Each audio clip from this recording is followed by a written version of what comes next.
SSC GD upcoming டேஸ்ல உங்களுக்கு exam இருந்துச்சுன்னா இந்த வீடியோ பாருங்க. இல்ல 25th மே ஃபர்ஸ்ட் ஷிஃப்ட்ல மேத் டாபிக் அண்ட் வந்து ஜிகே என்ன மாதிரி கேட்டுக்கான்னு சொல்லிட்டு வந்து செக் பண்ணிக்கலாம். ஃபர்ஸ்ட் மேத் வந்து பாருங்க. What is the sum of all prime number between 120 to 140? So பகா எண்கள் வந்து கூட்டுத்தொகை வந்து கேட்டிருக்காங்க. இது நம்ம என்ன பண்ணிருக்கோம்னா இந்த நம்பர் சீரீஸ்ல பிரைம் நம்பர் ரிலேட்டடா லேர்ன் பண்ணியிருந்தா இது வந்து ஒரு ஈஸியான கொஸ்டின் தான். இப்போ 120ல இருந்து 140 எப்படி நான் பகா எண்களை கண்டுபிடிக்கிறதுனா சின்ன ஒரு க்ளூ இருக்கு. அதாவது ஒன்றும் கிடையாது. கண்டிப்பா 120 இரட்டைப்படை நம்பர் 122 124 இந்த மாதிரி என்ன ஆகுதுன்னா கண்டிப்பா பகா எண்களை இருக்க வாய்ப்பு இல்லை, ரைட்டா? ஏன்னா இதெல்லாம் என்ன ஆகும், 2ஆல் அடி ஆகும். 0 இருந்தாவே 10ஆல் அடி ஆகும், இல்ல 5ஆல் அடி ஆகும். அப்ப 125 இந்த மாதிரிலாம் வராது, ரைட்டா? இதெல்லாமே நீங்க எலிமினேட் பண்ணிட்டு எல்லாமே மைண்ட்ல போடணும். நம்ம சொல்றது எல்லாமே மைண்ட்ல நீங்க போடணும். எதெல்லாம் வரலாம் அப்படின்னு பாத்தீங்கன்னா வச்சுக்கலாம். அதாவது இந்த ஒற்றைப்படை நம்பரா இருக்கிற 1 3 7 இருக்கா, 1 இருக்கா, 7 இருக்கா, 9 இருக்கா, இந்த மாதிரி நம்பர்கள் வரலாம்னு சொல்லிட்டு என்ன பண்ணணும்னா 123 நீங்க போட்டு பார்க்கணும். 125 வராது, 126 வராது, 127 போட்டு பார்க்கணும், 129 போட்டு பார்க்கணும். அதே மாதிரி 131 போட்டு பார்க்கணும், 133 இந்த மாதிரி நம்பர்லாம் என்னன்னா டக்கு டக்குன்னு எடுத்து ஓகே இது வந்து பகா எண்களா இல்ல வந்து என்ன பகு எண்களான்னு சொல்லிட்டு டக்கு டக்குன்னு போட்டு அதுல என்ன நம்பர்லாம் வருமோ அது எல்லாத்தையும் எலிமினேட் பண்ணிட்டு ஓகே இதெல்லாம் பகா நம்பர் எல்லாத்தையும் எடுத்து என்ன பண்ணா நீங்க கூட்டினீங்கன்னா உங்களுக்கு வந்து ஆன்சர் வரும். இதை நீங்க என்ன பண்ணணும்னா இதுக்கும் டைம் தான். ரொம்ப நான் டைம் எடுத்து வந்தேன்னா அதே நேரம் சால்வ் பண்ணணும்னா இதுவும் டைம் இழுத்து போயிட்டே இருக்கும். டக்குன்னு எல்லாமே மைண்ட்ல போட்டு என்ன பண்ணி ஆகணும்னா இந்த நம்பரை மட்டும் நீங்க கரெக்டா வந்து ஐடென்டிஃபை பண்ணிட்டீங்கன்னா போதும். மிச்சம் எல்லாமே எடுத்து என்ன பண்ணிடுவீங்க, ஈஸியா வந்து கூட்டிடுவீங்க. கம்ப்ளீட் கிளாஸஸ் நான் என்டையர் வந்து மேத்துக்கான ஒரு கோர்ஸை எடுத்திருந்தேன். இது எதுல பார்த்தோம்னா நம்ம நம்பர் சீரியஸ் அப்படின்னு சொல்லிட்டு நம்பர் சிஸ்டம் சொல்லிட்டு என்ன பண்ணிருப்பேன்னா நான் உங்களுக்கு வந்து என்ன ஃபர்ஸ்ட் சாப்டரே ஸ்டார்ட் பண்ணிருப்பேன். அந்த சாப்டர்ல தான் வந்து பிரைம் நம்பரை பத்தி கேட்டிருந்தாங்க.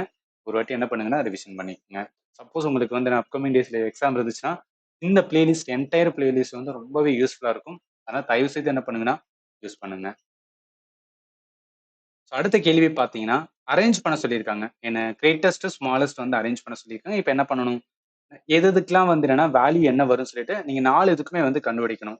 இப்போ 9/2 போடும்போது 4.5 வருது, 25/6 போடும்போது 4.17 வருது, ஸோ 13/3 போடும்போது 4.3 வருது, 13/4 போது 3.25 வருது. ஸோ அப்போ என்ன இதுதான் வந்து லார்ஜஸ்ட், இது வந்து என்னன்னா ஸ்மாலஸ்ட் சொல்லிட்டு நீங்க கிரேட்டஸ்ட் ஸ்மாலஸ்ட் என்ன பண்ணியாங்கன்னா ஆட் பண்ணணும். இது எல்லாமே டைம் தான் எடுக்கும். இது ஒவ்வொன்றைக்கும் நீங்க அடிச்சு பார்க்கறதுக்கு என்ன அப்படின்னு பார்த்தா கொஞ்சம் டைம் தான் எடுக்கும். பட் இருந்தாலும் என்ன பண்ணியாங்கன்னா நீங்க வந்து ட்ரை பண்ணலாம். இல்லையா நீங்க வந்து என்னன்னா 9/2 நீங்க போடும்போது முழு வேல்யூ வருது, ரைட்டா? 4.5 அப்படின்னு கிட்ட வருது. இதுல நீங்க ஃபர்ஸ்ட் பார்க்கும்போது ஓகே 4.5 கிட்ட வரும்போது என்ன இதுதான் வரும்னு சொல்லிட்டு என்ன பண்ணலாம்னா நீங்க 2 ஆப்ஷன் எலிமினேட் பண்ணலாம். ஸோ அந்த மாதிரியும் ட்ரை பண்ணலாம். அந்த மாதிரி என்னன்னா எலிமினேட் பண்ணி நீங்க என்ன பண்ணலாம்னா ஆன்சர் பண்ண வந்து பார்க்கலாம். அடுத்து வேல்யூ வந்து கேட்டிருக்காங்க. ஸோ இந்த மாதிரி ஒரு இதை கொடுத்துட்டு வேல்யூலாம் கேட்டாங்கன்னா நம்ம என்ன பண்ணணும், ஓகே 380 + 120 ரெண்டையும் கூட்டி அதோட ஸ்கொயர் போட்டிங்கன்னு வச்சுக்கலாம். அதெல்லாம் வந்து ஓல்டு மெத்தட். ஆர் வந்து என்னன்னா ரொம்ப டைம் டேக்கன் மெத்தட். அப்ப ரொம்ப ஃபாஸ்டா என்ன பண்ணணும், இந்த மாதிரி வந்தாவே முதல்ல உங்களுக்கு என்ன தெரியும்னா ஓகே இது சிம்பிளிஃபிகேஷன் டாபிக். இது வந்து சிம்பிளிஃபிகேஷன் டாபிக். சிம்பிளிஃபிகேஷன் இந்த மாதிரி ஸ்கொயர்ல இருந்துச்சுன்னா நம்ம என்ன பண்ணியிருக்கோம் அப்படின்னு பார்த்தோன்னா அல்ஜிபரா ஃபார்முலா யூஸ் பண்ணியிருக்கோம். அல்ஜிபரா ஃபார்முலா என்ன, a + b the whole square formula. So a + b the whole ஸ்கொயரும் a - b the whole square இந்த 2 ஃபார்முலாவையும் நீங்க எழுதி அந்த 2 ஃபார்முலையும் கழிச்சிங்கன்னா ஃபைனலா என்ன 4ab மட்டும் தான் வந்து கிடைக்கும். ஏன்னா மைனஸ் போடும்போது அடியாகி 4ab தான் வரும். a + b த ஹோல் ஸ்கொயருக்கான ஃபார்முலா தெரியுமில்ல, a² + b² + 2ab அந்த ஃபார்முலாவை தான் நீங்க அப்ளை பண்ணணும்.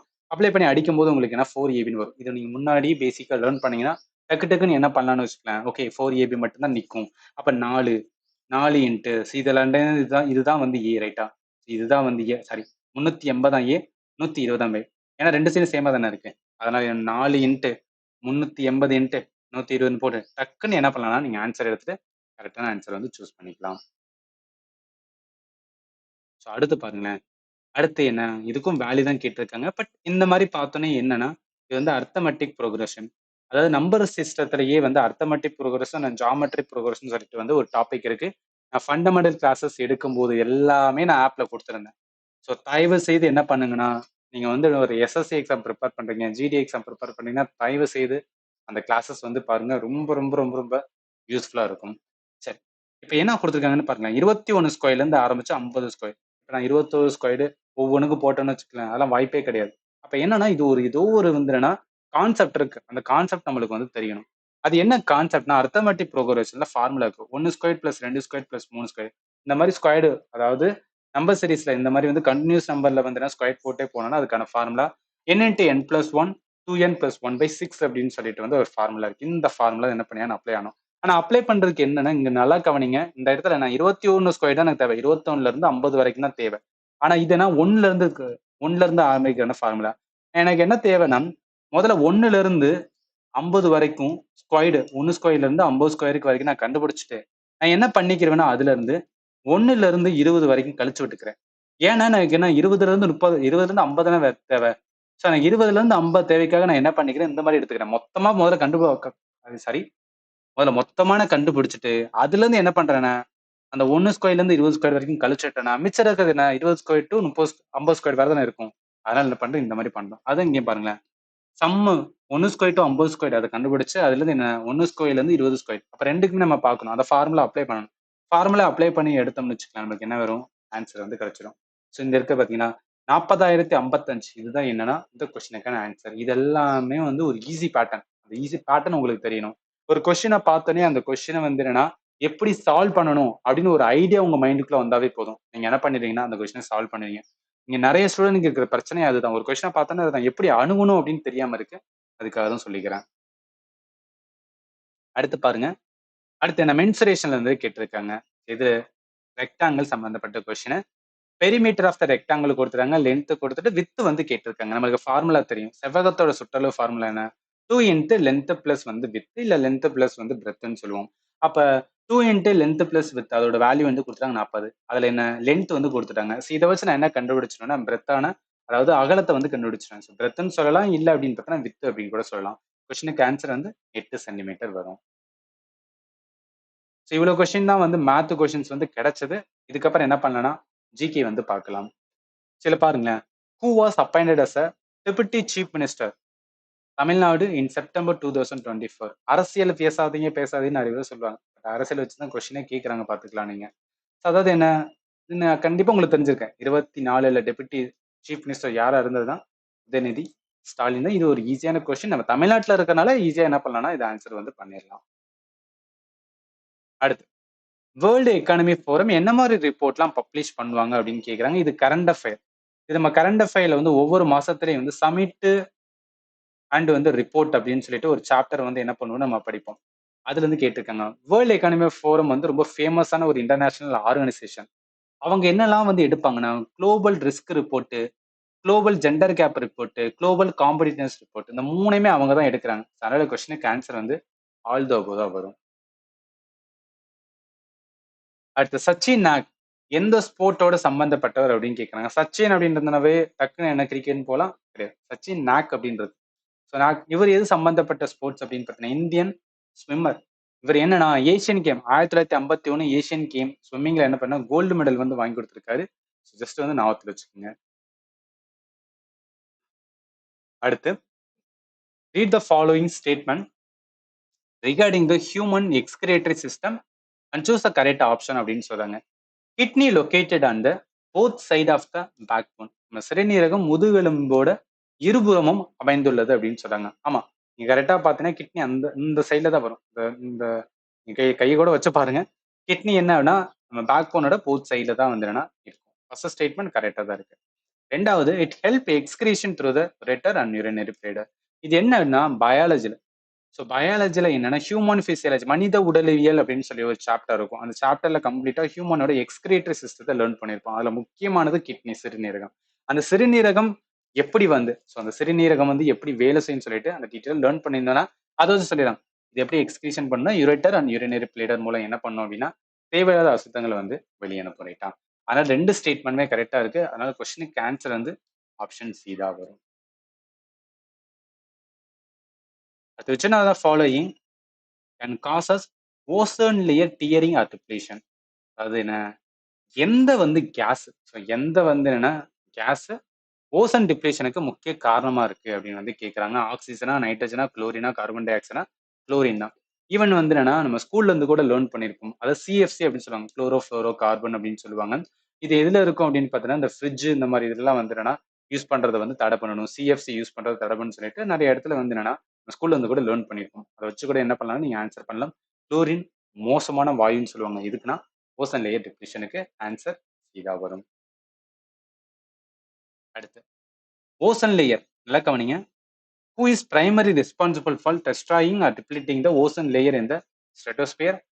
இதையும் என்னன்னா ஈஸியா ஆன்சர் பண்ணலாம். CFC குளோரோஃப்ளோரோ கார்பன் தான் வரும். மெயின் கெமிக்கல் ரெஸ்பான்சிபிள் ஃபார் என்ன ஓசன் லேயரோட டிப்ளீஷன்ஸ். அடுத்து in which event did Avinash Saple win the gold medal at Asian Games? Actually என்னன்னா இவர் இந்தியன் ஆர்மியில வந்து இருப்பாரு. நிறைய பேருக்கு இவரை பத்தி தெரிஞ்சிருக்கலாம். ஸோ 3000 மீட்டர் ஸ்டீபிள் சேஸ்ல என்ன பண்ணிருப்பான்னு வச்சுக்கலாம், கோல்டு மெடல் வந்து ஏசியன் கேம்ல வந்து அடிச்சிருப்பாரு. இது கொஞ்சம் இம்பார்ட்டன்ட். இவரை பத்தி தெரிஞ்சவங்களுக்கு வந்து என்னன்னா ஈஸியா ஆன்சர் பண்ணிடுவீங்க. பட் தெரியாதவங்களுக்கு கொஞ்சம் கஷ்டம். ஸ்போர்ட்ஸ் ரிலேட்டடா ஃபேமஸான பர்சனாலிட்டி இருந்தாலும் அவங்கள பார்த்துக்குங்க. கண்டிப்பா என்ன பண்ணலன்னா கொஸ்டினா வந்து கேட்கலாம். அடுத்து எந்த category, which category does this instrument made of clay and covered with leather and both side fall under? So மண்ணால் செய்யப்பட்ட இருமுறமும் தோலால் மூடப்பட்டுள்ள இசைக்கருவி எந்த வகையை சார்ந்தவை, சாரி எந்த வகையை சேர்ந்தவை அப்படின்னு வந்து கேட்குறாங்க. நல்லா கவனிங்களேன். இருபுறமும் தோலால் மூடப்பட்டுள்ள அப்படின்னு வரும்போது அது என்ன ட்ரம் தான், ரைட்டா? தோலால் மூடப்பட்டு தான் ட்ரம் வந்து லைன் வரும். சிம்பிள், ஸ்ட்ரிங்கு, விண்டு இதெல்லாமே வராது.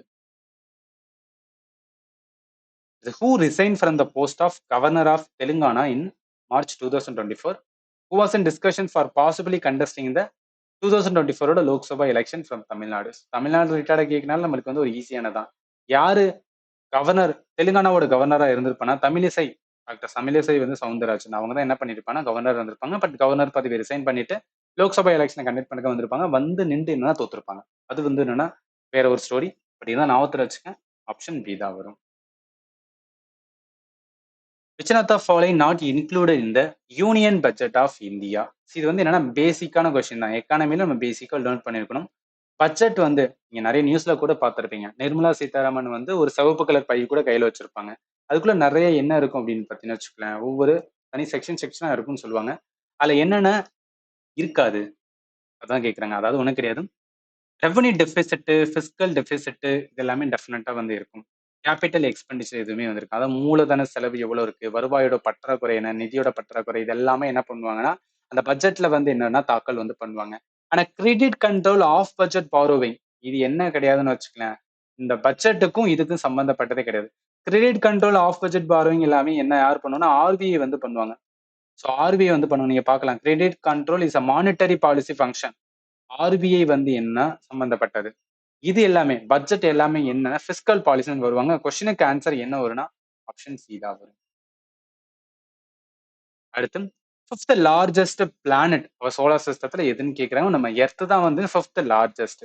நார்த்ல வச்சுங்க order of the planet by the சைஸ்னா Jupiter, Saturn, Uranus, Neptune and வந்து எர்த் வரும் 6வது இடத்துல, சாரி 5வது இடத்துல.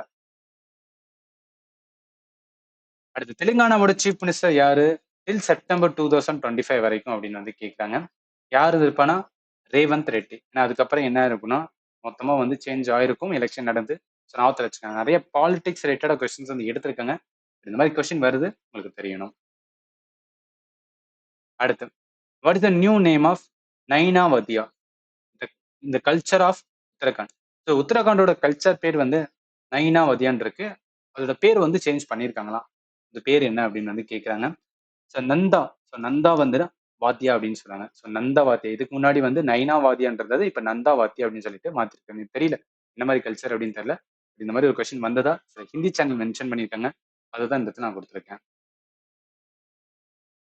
அடுத்து which part of the brain primarily responsible for reasoning, planning, decision making during the thinking time?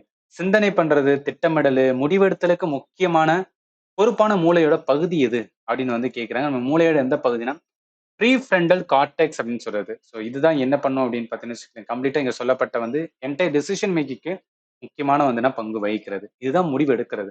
அதனால கொஸ்டினுக்கு ஆன்சர் பி தான் வரும். இதுவுமே என்ன டாபிக்னா ஹியூமனோட பிசியாலஜி, பயாலஜி தான்.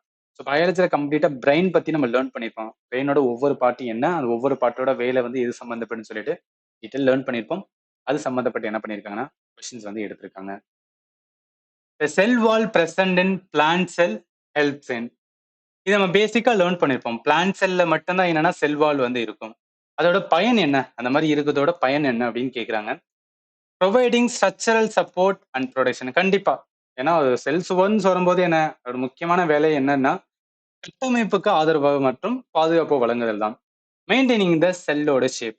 ஆமா, ரொம்பவே வந்துன்னா ஸ்ட்ராங்கா சுவர் இருக்கும்போது அதுக்கான ஷேப்புமே என்ன அப்படின்னு பார்த்தீங்கன்னு வச்சுக்கலாம். மோஸ்ட்லி பிளான்ட் செல்லோட ஷேப் வந்து ரெக்டாங்குலர் அப்படின்னு சொல்லுவாங்க.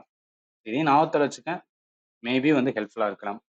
அடுத்து வித் ஸ்டாண்டிங் ஆஸ்மாட்டிக் பிரஷர். இதுவும் உண்மைதான். ஆஸ்மாட்டிக் அழுத்தத்தை வந்து தாங்குறது. மூணுமே என்னன்னா கரெக்டான ஸ்டேட்மெண்ட்னால கொஸ்டினுக்கு ஆன்சர் வந்து டி தான் வரும். அடுத்து who built the famous Shalimar garden located in Srinagar, Jammu and Kashmir. So ஸ்ரீநகரில் உள்ள புகழ்பெற்ற ஷாலிமார் தோட்டத்தை யார் கட்டினார் அப்படின்னு கேட்குறாங்க. கொஸ்டினுக்கு ஆன்சர் வந்து ஜஹாங்கீர். ஜஹாங்கீர் முகல் எம்பரர், ரைட்டா? 1619 என்னன்னா ஃபார் ஹிஸ் ஒய்ஃப் நூர்ஜஹானுக்காக என்ன பண்ணியிருப்பாருன்னா கட்டியிருக்காரு. Municipal corporation in India function under administrative purview of which ministry? So municipality இருக்கு பார்த்தீங்கன்னா, முனிசிபல் கார்பரேஷன் எந்த மினிஸ்ட்ரிக்கு கீழே வரும் அப்படின்னு பார்த்தீங்கன்னா, ministry of housing and urban affair. பார்த்தோன்னே ஈஸியாக ஐடென்டிஃபை பண்ணிடலாம். ஓகே, முனிசிபால் அப்படின்னாவே வந்து அர்பன் ஏரியா அப்படின்னு வரும், நகர்ப்புறம். அப்போ அது சம்பந்தப்பட்ட மினிஸ்ட்ரியாக தான் இருக்குன்னு சொல்லிட்டு நம்ம என்ன பண்ணலாம்னா ஆன்சர் எடுக்கலாம். Who is known as the father of microbiology? நுண்ணுயிரியல் துறையின் தந்தை என்று யார் அழைக்கப்படுகிறார் அப்படின்னு கொஸ்டின்ஸ் வந்து கேட்டிருக்காங்க. இது ஒரு ஈஸியான கொஸ்டின் தான். ஏன்னா இதை நம்ம பேசிக்கா லேர்ன் பண்ணியிருந்தா. ஆண்டனியோ வான் லுவான்புக். ஸோ ஆண்டனியோ வான் லுவான்புக் தான் என்ன அப்படின்னு பார்த்தீங்கன்னு வச்சுக்கலாம், ஃபாதர் ஆஃப் மைக்ரோ பயாலஜி அப்படின்னு சொல்லுவோம். ஏன்னா இவர் தான் என்ன பண்ணியிருப்பானா மைக்ரோ ஆர்கானிசம், பர்டிகுலரா பாக்டீரியாவை பத்தி என்ன பண்ணியிருப்பானா இவர் தான் ஆராய்ச்சி பண்ணி கண்டுபிடிச்சிருப்பாரு. அதனால ஃபாதர் ஆஃப் மைக்ரோ பயாலஜி வந்து ஆண்டனி வான் லுவான்புக். கொஸ்டினுக்கு ஆன்சர் என்ன வரும்னா ஆப்ஷன் பி தான் வரும். சில கொஸ்டின் தான் வந்து கிடைச்சது. கிடைச்ச வச்சு நான் கொடுத்துட்டேன். இது இல்லாம அடுத்த ஷிஃப்ட்ல கேட்ட கொஸ்டினும் கிடைச்சதுன்னா நான் கண்டிப்பா என்ன பண்றேன்னா உங்களுக்கு வீடியோவா போடுறேன். And finally thank you for வாட்சிங் and have a nice day.